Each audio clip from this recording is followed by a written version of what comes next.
The horrors of war were inescapable. Gunshot wounds, shattered limbs, children maimed by hidden landmines. The atrocities lay before us daily.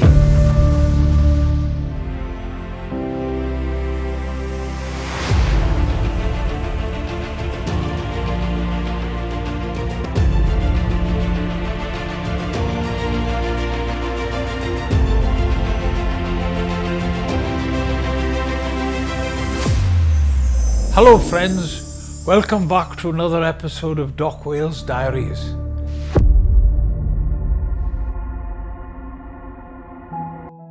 It's always an honour to have you with us, and I truly appreciate you taking the time to join me. As always, I'd like to begin with one of my favourite verses, Ephesians 2 verse 10. You know it by now. For we are his workmanship, created in Christ Jesus for the good works which God prepared beforehand that we should walk in them. Today, I'll be sharing my experience serving as a doctor during the 1998 Kosovo War, a time of immense challenge, but also profound purpose.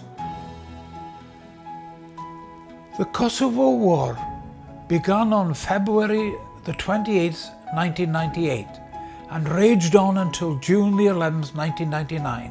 It was a brutal conflict that displaced hundreds of thousands, leaving families torn apart and entire communities in ruins. It was just days after the war had ended when my journey to Kosovo began. Though, in truth, the call had started a long time before. My wife Stella and I had been watching CNN's nightly news from our home in America.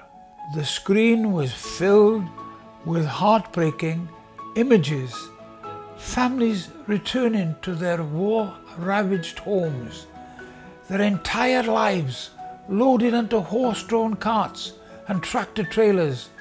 Wrapped in tarps, they braved the perilous mountain roads.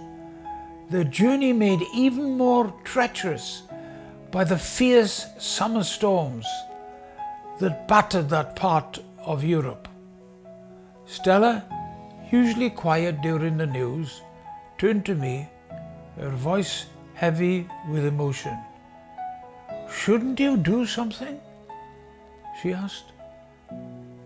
The question lingered in my mind.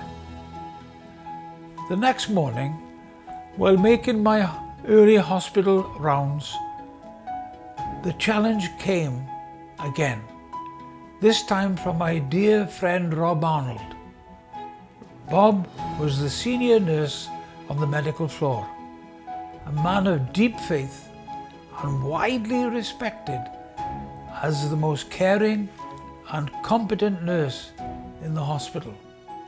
A proud Scotsman, he could even play the bagpipes, which he did with great enthusiasm. As I entered the ward, he wasted no time. "Hey, when are we going?" he asked. Caught off guard, I hesitated. "When and where?"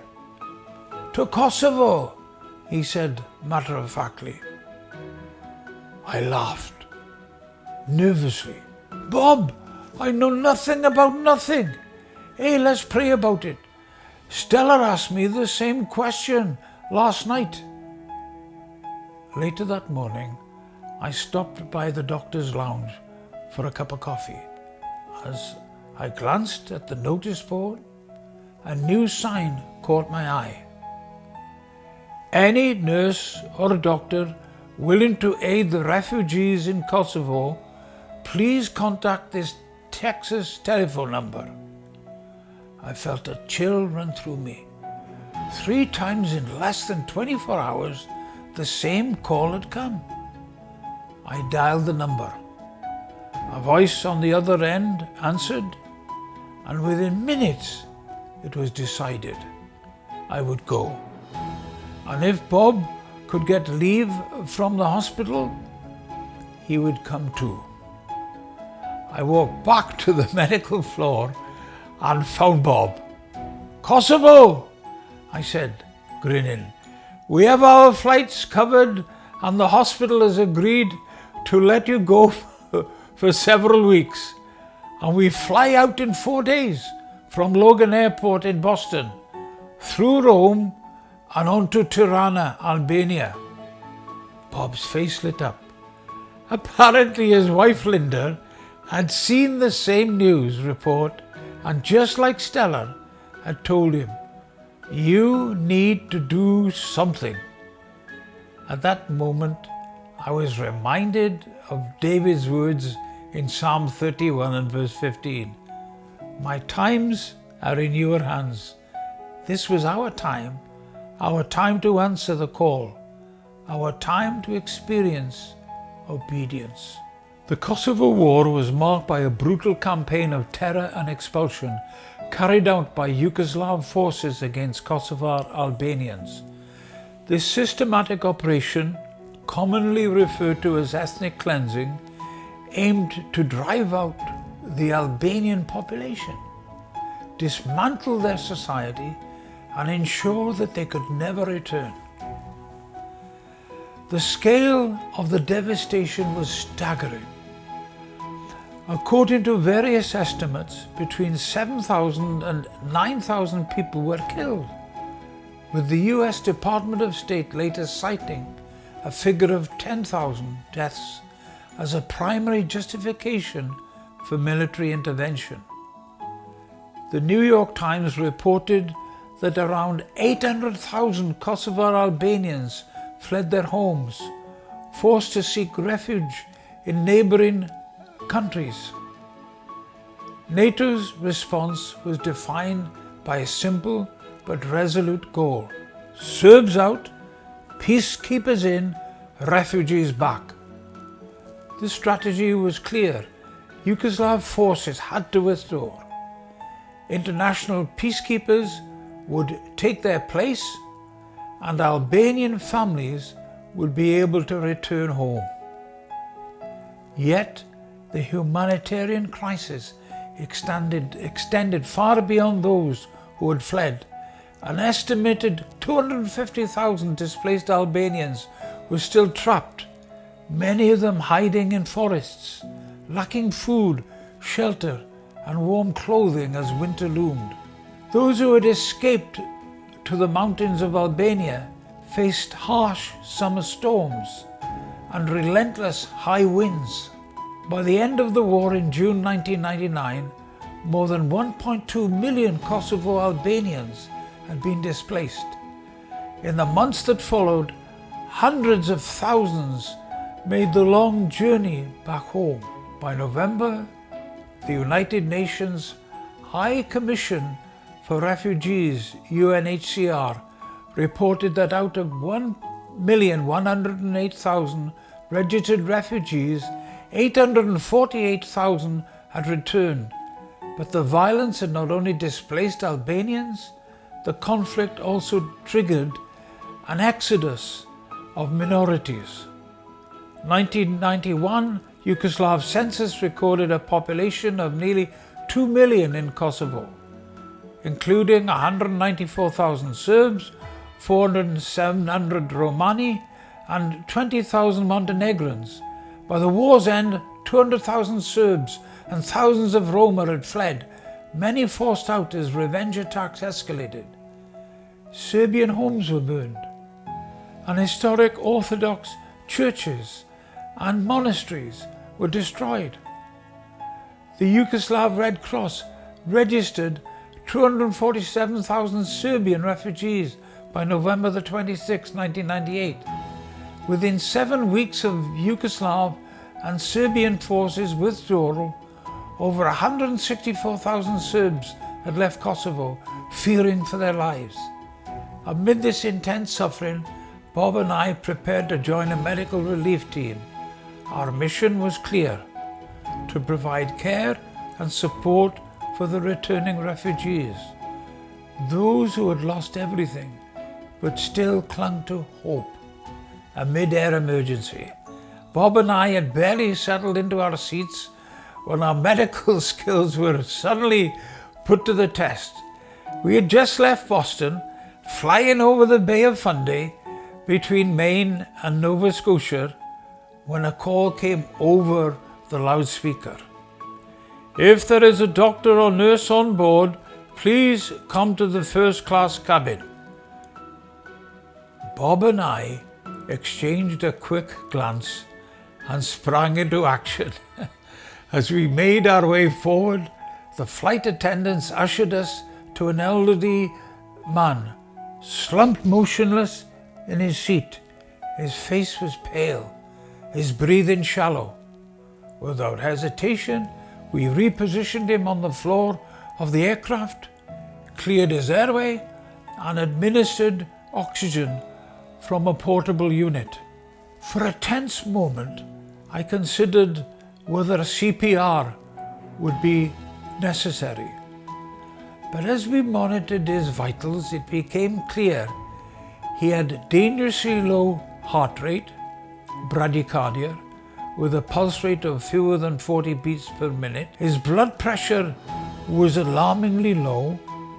The collapse had been caused by poor blood flow to the brain due to hypotension and bradycardia. But thankfully, within 10 to 15 minutes, he began to recover. As his color returned, the picture of what had happened became clearer. He told us he had taken a beta blocker, a medication that slows the heart, and because he was nervous about flying, he had to calm his anxiety with what? Alcohol, an almost lethal combination. The flight crew hovered nearby us, concerned that the captain might have to make an emergency landing. I was familiar with the flight path, having spent time flying in Nova Scotia, and after assessing our patient's improvement, I assured them that a diversion to St. John, New Brunswick or Halifax, Nova Scotia was unnecessary. The emergency was over. For the next several hours, we continued to monitor him. Now fully alert, he was deeply grateful for our intervention. As we chatted, he revealed that he was an Italian filmmaker and insisted that if we were ever in Florence, we had an open invitation to stay at his villa. He also swore off alcohol, at least for the remainder of this flight. Despite his generous offer and the crew's promise of reward, we never heard from the airline ever again, but that didn't matter. What mattered was that Bob and I had worked seamlessly together. In that moment, thousands of feet above the Atlantic, we had formed a team, an A-team, a bond that would carry us through the challenges that still lay ahead. Our flight connection in Rome went smoothly, and soon we were on our way to Tirana, Albania. As the plane descended, we had a perfect view of the Italian coastline, with the city of Bari below, and the familiar island of Corfu coming into view as we approached the Albanian coastline. The scene that greeted us was unlike any other. Stretching for miles, we saw NATO forces in full force, helicopters, artillery, and rows of tents camouflaged beneath netting, all prepared for war. We had left Boston on Friday, June the 11th, and by the following day, June the 12th, we landed in Albania. It was a significant day because it was one when the peace accord was finally signed. The world was holding its breath as the wheels of diplomacy slowly turned. But for us, the real work was just beginning.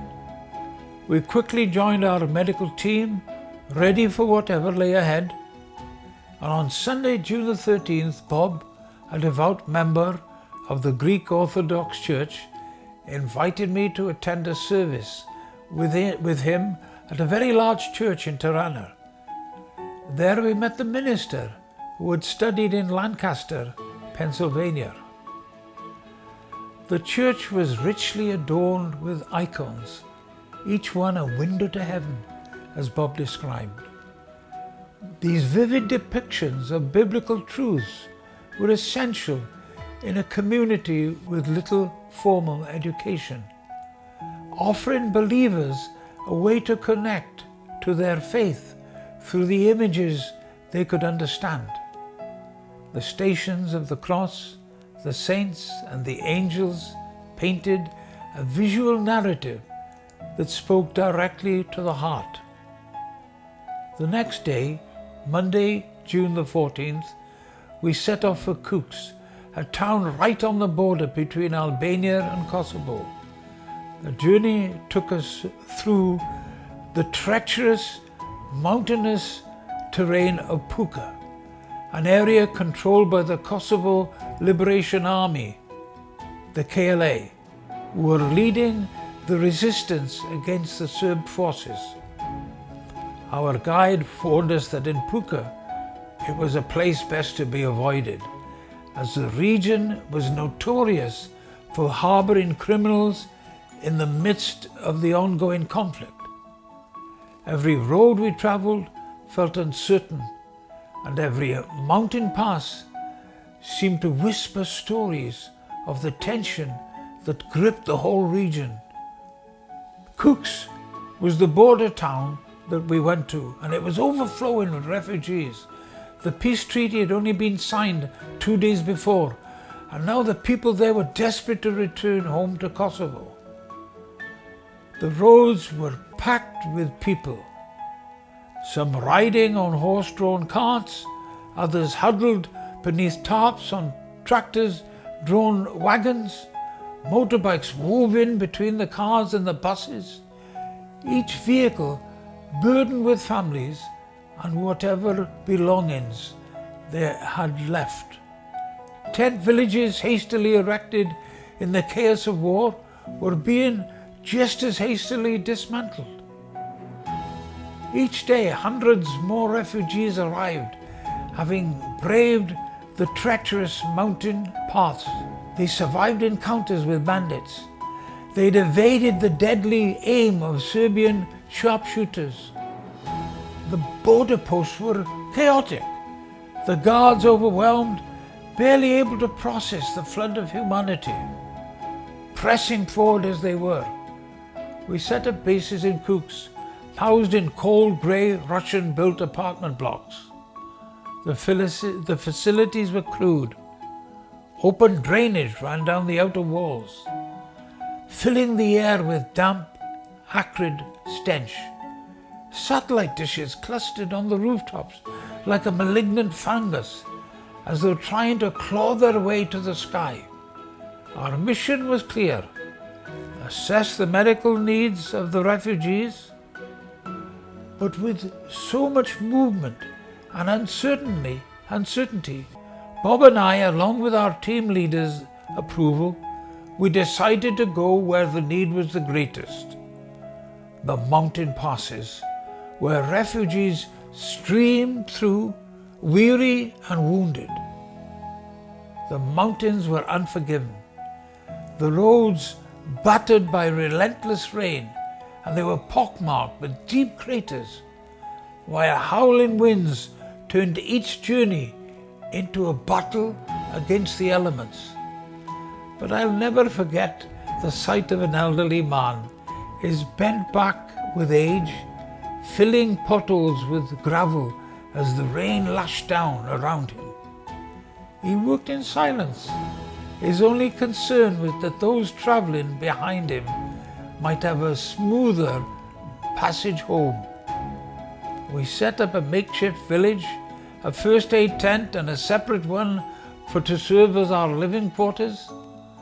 Our pharmacy was well stocked with intravenous fluids and emergency supplies to combat dehydration and infections. We placed some signs along the road guiding the weary travellers to our mountain clinic. the days were relentless. We treated elderly patients suffering from heart failure, children battling pneumonia and ear infections, and countless refugees needing wound care. The cold nights were miserable, and our only sustenance came from US Army emergency ration packs, dry, flavorless, and difficult to stomach. Then, an unexpected blessing arrived. A United Kingdom Salvation Army mobile canteen pulled up at our camp. They had come to serve the refugees, but also to lift our spirits. They brought steaming plates of spaghetti bolognese, hot cups of tea, and a spread of simple but cherished delicacies. More than the food, they brought warmth, a reminder that we were not alone in this work. Some nights we gathered around their campfire, sharing stories, laughter, and even song. One evening we roasted a goat, and its aroma mingling with the crisp mountain air. A Sardinian chef with the flair of a master tended to the cooking, while we all sang, our ragtag choir of doctors, nurses and soldiers, harmonizing beneath the stars. The Italian officer who had trained in Senny Bridge, an artillery range near my home in Wales, became our interpreter. We had nicknamed a few of his men, Pavarotti and Mario Lanza, for their operatic enthusiasm. They were more than protectors, they became our friends. Gunfire echoed in the distance, a chilling reminder that the war's shadow still loomed. I had to return to Cook's to assist at a local hospital, leaving Bob to run the mountain clinic. A fierce storm struck soon after, flooding our tents and leaving Bob drenched and shivering. But the Italians came to his rescue, pulling him to safety, drying his sleeping bag and rebuilding the battered tents. Meanwhile, at the hospital, I found myself at the mercy of a communist-era bureaucrat. He sat at his desk like a self-proclaimed czar, wearing a flat cap and wielding his authority over medical supplies with little actual knowledge of medicine. It took persuasion and patience, but eventually he granted me permission to order essential blood tests and urine tests for my patients. The horrors of war were inescapable. Gunshot wounds, shattered limbs, children maimed by hidden landmines. The atrocities lay before us daily. I treated a man who had unknowingly turned on a booby-trapped radio upon returning to his home. There was no saving him. My role was triage, sorting the injured, saving those I could with the team, and offering what little comfort I could to those beyond help. One day a familiar face arrived in Cook's, Dr. Brian Barnard from Beverly Hospital, Massachusetts. Exhausted, unshaven, and utterly unexpected. He enveloped me in a bear hug, planting 2 kisses on my cheeks. We had clashed in the past, his irascible nature and my personality often at odds with mine. But now we were comrades. Moved by what Bob and I had done, he was compelled to join our cause.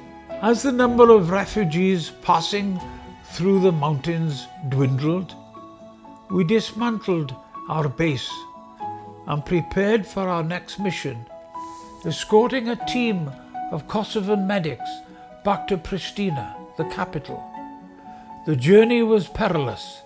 Landmines littered the roads, deadly remnants of war.